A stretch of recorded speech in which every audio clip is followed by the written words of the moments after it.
Hello, you wonderful people, and welcome to another episode of Not Too Comic Book. This being a show where I talk about TV shows that are adaptations of comic books. For today's episode, I'm going to talk about the latest episode of DC's Legends of Tomorrow. A great episode. A lot of really interesting things went down in this episode, so let's break it down. Well, first and foremost, I love that intro because at first I was kind of confused when they were like, well, Bishop, he wants to destroy the 21st century, so he sent androids back in time to do it. I'm like, wait, what? I'm like, that's not what... Oh, okay. It took me a second to be like, okay, I got it. You guys are robots, and you think that the real legends are robots, and that you robots are the real legends because they don't realize they're robots. I'm like, oh boy. I was like, this is some meta level crap. I'm like, holy crap, dude. I thought that was so great, and it's also super effed up to be like, right. I mean, I think that's the whole thing, too, because I think that usually ends up happening in, like, android/robot stories of, like, oh, you're not even aware of what you are. I'm trying to remember if the previous, like, you know, the Edison and the Hoover, did they remember that they were robots? I don't remember if they did or not. I don't know if that really ever came. Maybe it did, maybe it didn't. I don't remember. It's been a while now, so I don't remember if they really referenced it or not. But at least with the Legends, and I love that they are basically stilted and very, like, they fit the mold of, like, the caricatures that they're supposed to be. They're very stilted versions of it. Like, Nate's the big lumbering idiot. Because I was curious about that when, like, later on when he's stopping the car, I'm like, are you actually going to still up? And he doesn't think anything of it. I'm like, oh, you do realize you don't have, but it's like, right, their memories have been completely scattered with, so it's like, oh, you know you're made of steel, but you don't know what your circumstances, like, no, you're supposed to steel up because you're a man of steel, and as he says, steel and always hard. I'm like, what is that saying? Don't say that. He said it twice, always hard. I'm like, that's such a weird catchphrase.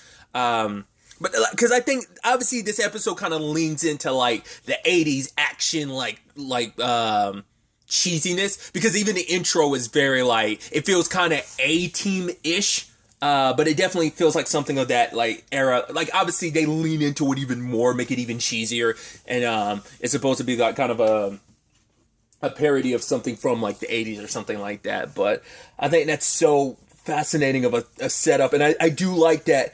The entire episode, we never actually get to see what the legends themselves are doing. We're seeing what the android legends are doing the entire time. And I do like that in the grand scheme of things, it's like, right, we pick up where last episode left off. Poor Bishop sacrificing himself and dying. But then we get like Android, Astra, and Zari killed, and I was like, oh, like bring them back to the ship. I'm like, how are you going to handle that? Like, how are you going to work around that? And it's like, don't worry, you're not going to have to worry about that because, oh, Ava's going to fix them up. And I'm like, okay. And at first I wasn't sure because like, well, we know Ava's a clone, and I wasn't sure the entire episode. I'm like, is Ava an android? It's like, well, you just have to program a clone to do what you want it to do, right? But I guess it's like, right, she probably doesn't have access to all the cloning stuff because now that Bishop's dead. But I'm assuming that, well, we know there's like the robot Bishop back there doing all that he's supposed to be doing, kind of following his timeline and everything, so that that time goes the way it's supposed to or whatever. So I was about to say, so I guess that's why you're not dealing with any clone Avas, like, because this Ava is in fact an android. The way she was acting seemed stilted, but I didn't know that she was just designed that way. But it's like, no, she's actually a robot herself, and it's like, right, like everyone on this crew is full-blown robots with the AI overlord that is Gideon. Like I said, I just like that they are more extreme versions of themselves. Like obviously, like Barad is like the more like, oh, like I'm like him and Spooner in a competition to kill, because Spooner's like a very like hyperbolized version. Like obviously she was all about like, oh, let's kill the aliens, blah blah blah, guns a blazing type. But this is a more extreme version of that. And Barad, who's usually the super laid back person, it's supposed to be the same. Where usually that's the contrast between them, is how laid back he is. But it's like, nah, he's like all about that. We didn't really get to spend too much time with the OG Zari and Astra. They seem like, well, obviously like Zari 2.0 is like, well, that's the funny thing about it, considering, like, I didn't even think about it at the time, but it's like, yeah, this is technically Zari 2.0, and we're dealing with a Zari 1.0 and 2.0 situation with our Zari. And now, but she's a more powerful hacker. Then there's Astra, who's just kind of the same, just kind of leans into it even more.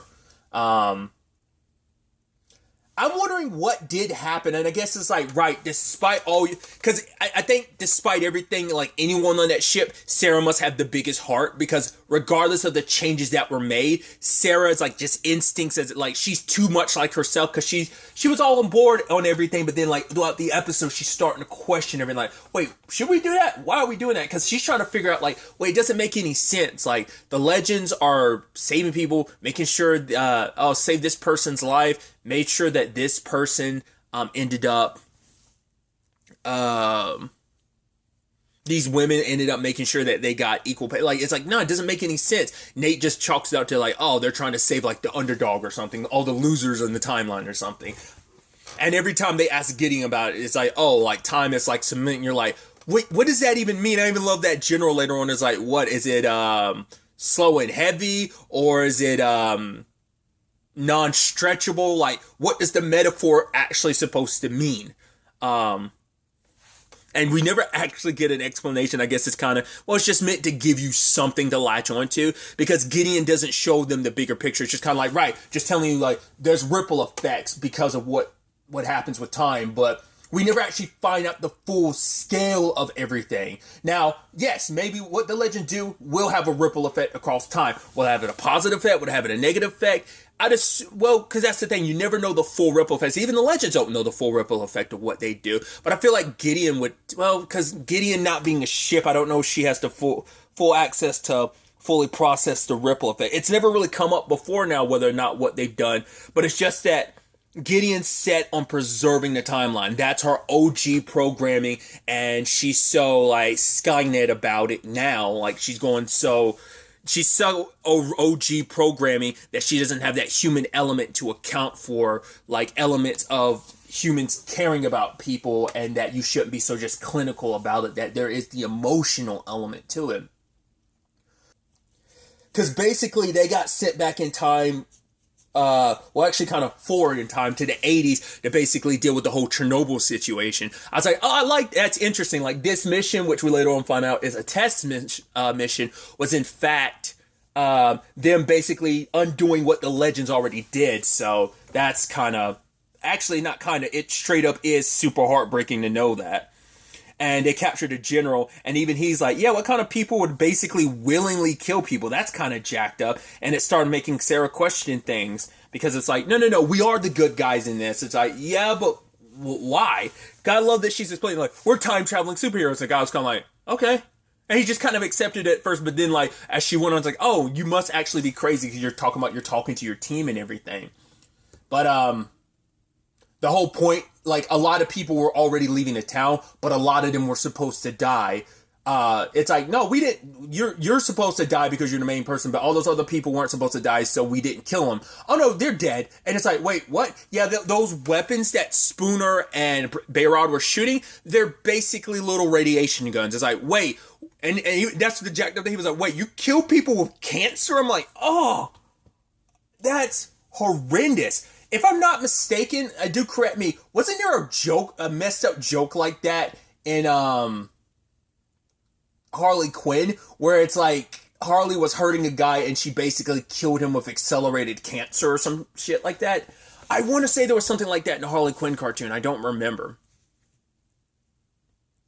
Speaking of outside DC properties really quickly, I do love that, like, really quickly, since it's on my mind, I love the thing with Nate at the end. They're like, oh my god, it's John Cena. He's like, no, it's Commander Steel, whatever. I'm like, oh, that's funny, because in multiple ways, one, the way Nate's super jacked right now, but two, John Cena, obviously they're just referencing John Cena himself, but it's a meta joke because he's actually buff like that, obviously, but he's also in the DC universe as Peacemaker, which actually comes out, well, it's already coming out already at the time of me recording this. I just haven't watched it yet. I'm just I'm just late to getting to recording these, but yeah, that's already out right now. So I just think the timing, like you like part of you wonders like, did they write that specific? I mean, once again, it's just John Cena. You want a recognizable. They could have said like The Rock or anything like that, but I assume it's just like, I guess because the actor who plays Nate could look a little bit like John Cena, especially like how muscular he is and stuff like that. Because I love they make fun of like, no, you've only got muscular arms, the rest of your body's normal, whereas John Cena's jacked all the way around, and he's just like, ugh, I'm made of steel and stuff like that. Regardless, I love that bit, and it's just like, oh, because there's like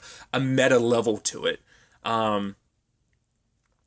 But yeah, circling back, it's like, yeah, we killed those people with cancer. It's like, right, they weren't significant or whatever, so we had to return the original timeline, so they had to die of cancer like they were going to from the explosion, the radiation initially anyway. So it's like, oh, that's super jacked up. And so on top of all of that, you know, I also love Gary still trying to like eat the general, and I also love that no one's, I mean, once again, it's because their memories are messed up. I'm like, no one's going to call out the fact is that Gary's just staying in alien form the entire time. It's like, right, we don't know the full scale of like their personalities and stuff were tweaked, but also their memories, because they're not really like, because they're not questioning a lot of stuff of like before, because I think their memories from before are probably super vague to be like if they probably took time to try and remember, it's like, what was our past like? Who were we before? It's like, no, this is who we are. That's all there is to it.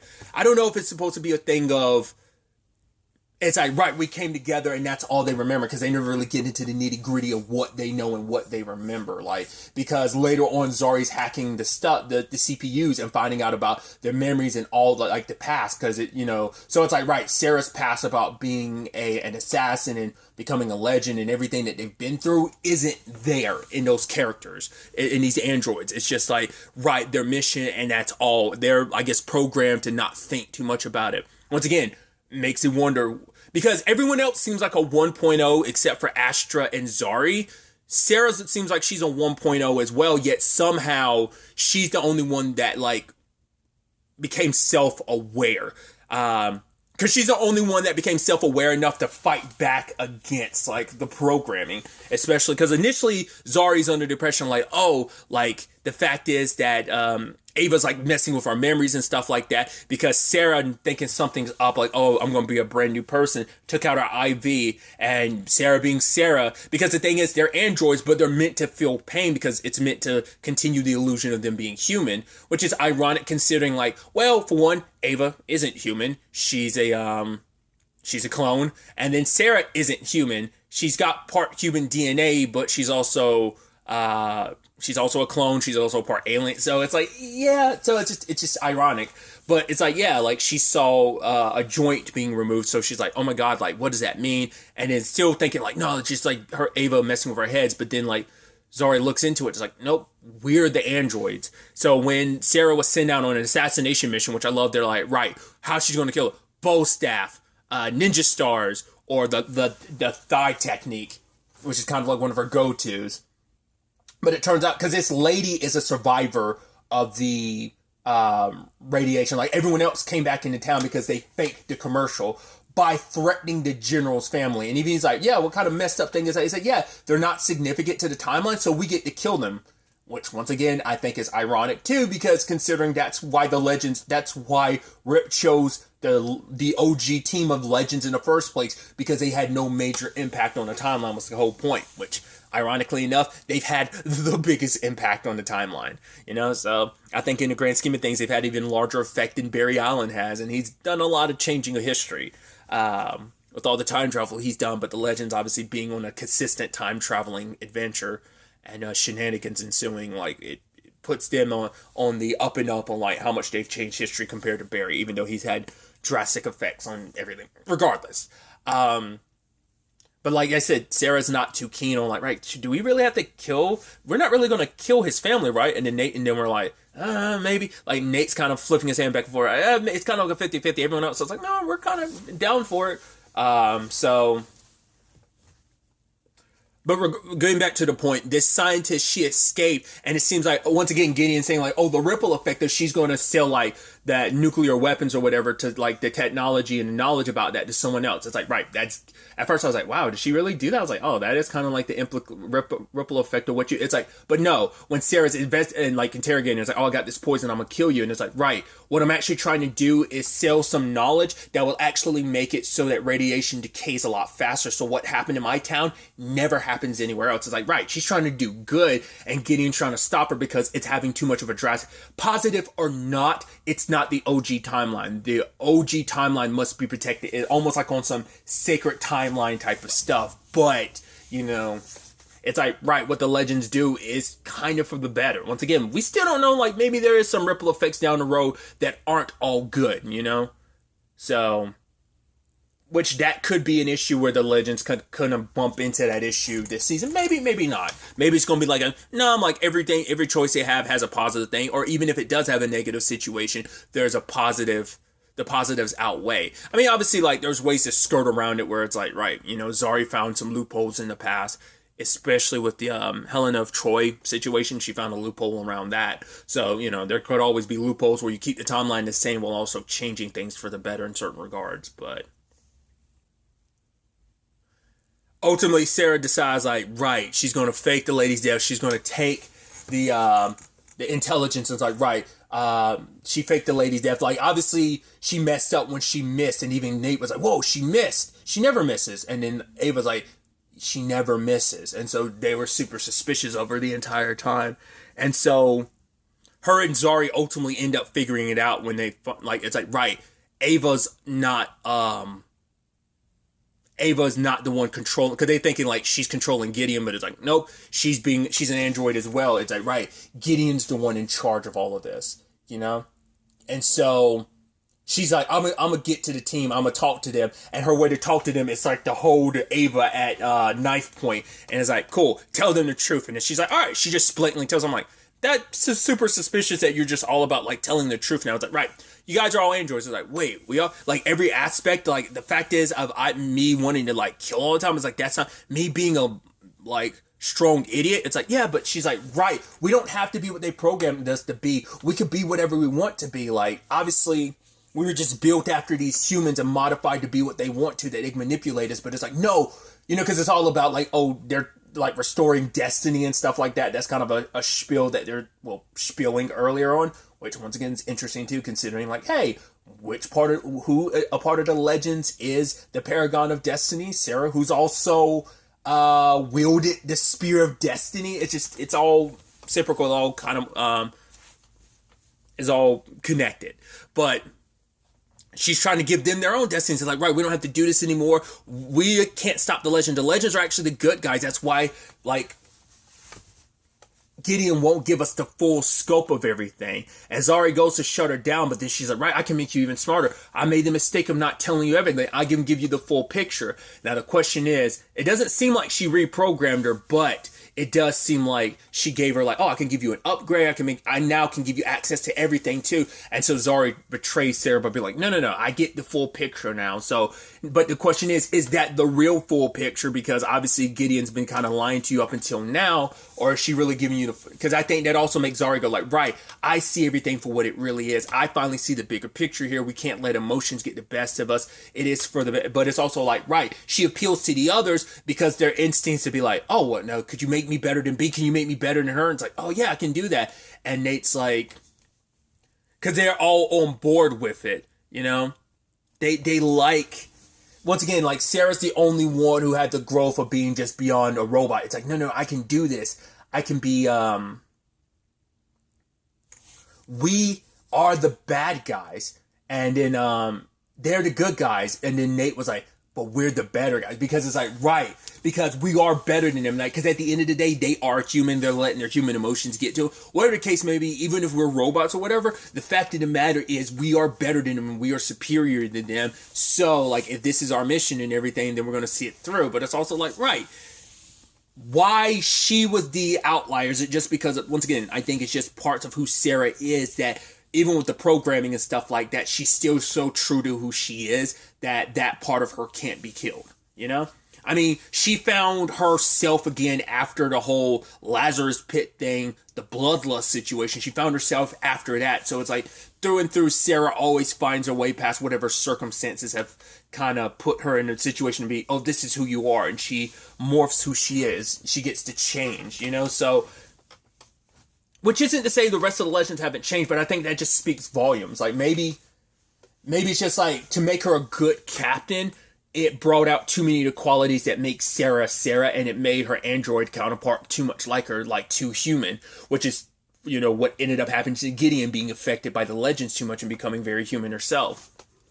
And so they all sign up on like, now we're going to be all about this. And now you kind of see like, oh, Ava knew things. Well, Robot Ava probably knew things would come down this way. So it's like, cool. I don't I have no need to lie to you. Probably was hoping that Gideon will. This was probably already a contingency plan if it ever came out, because I guess Gideon probably all calculated that this could potentially be a possibility, maybe. But yeah, Sarah gets basically upgraded, so she's no longer. I don't think she's no longer captain. Nate's kind of captain now. Interestingly enough. That blumbering idiot, so that's going to be interesting. She's probably going to regret programming him to be the idiot that he is, but we'll see. He's effective in the sense of he's not going to question things too much. He's not going to think beyond, oh, this is what the mission is. But sadly, Sarah gets reprogrammed, and the lady that she was meant to save, she ended up killing. So once again, it's kind of like, yeah, undoing all that the legends did. That's heartbreaking. Because it's like, well, they can't, well, I guess if they... The whole thing is like, once again, it's like it all plays a role. So it's like, could they go back in time, destroy all this from ever happening? Like, if they go back in time and destroy Gideon, will it undo what they've already done timeline wise or not? Like, you know, then you start getting into a paradox level type of thing. I'm curious to see how they answer that, because the good that they've done so far and could end up continuing to do could get unraveled. So that's definitely going to be interesting. It's sad that, you know, it's like, you figured it was going to go back a little status quo just because of that. But like, once again, it's like, Sarah's just going to be the cold-hearted assassin. Now, the question is, will history repeat itself? And will Zarya eventually feel bad for what she did? It's like, right, I betrayed my friend, but it's also like, well, we're not really friends. We have no real connection beyond like, right, like the fact that she chose being smart. I mean, not unless this is some lone kind of like, right, with all this knowledge, I know exactly what to do to stop Gideon in the long run. Or is it just like no, I'm all about the knowledge and power and position and stuff like that. I want to be better, you know. Maybe that's just an instinctual part of Android Zarya as well. And now like Gideon just fed that aspect of her of wanting to be better and better and being the best. So, which all of them kind of had that notion like, right, we get to be the better versions of these people. So we will replace them and fix time and everything, and we'll be the better Legends of Tomorrow. So either way, it's a lot of interesting stuff. Like I said, I like that we do get to focus on our evil squad, our evil team. Very, very excited to see where the next episode ultimately ends up taking us going forward from here. But really, that's all I'm going to talk about. Till the next time we meet, be happy, be safe, live life to the fullest, and enjoy it. Good day and goodbye.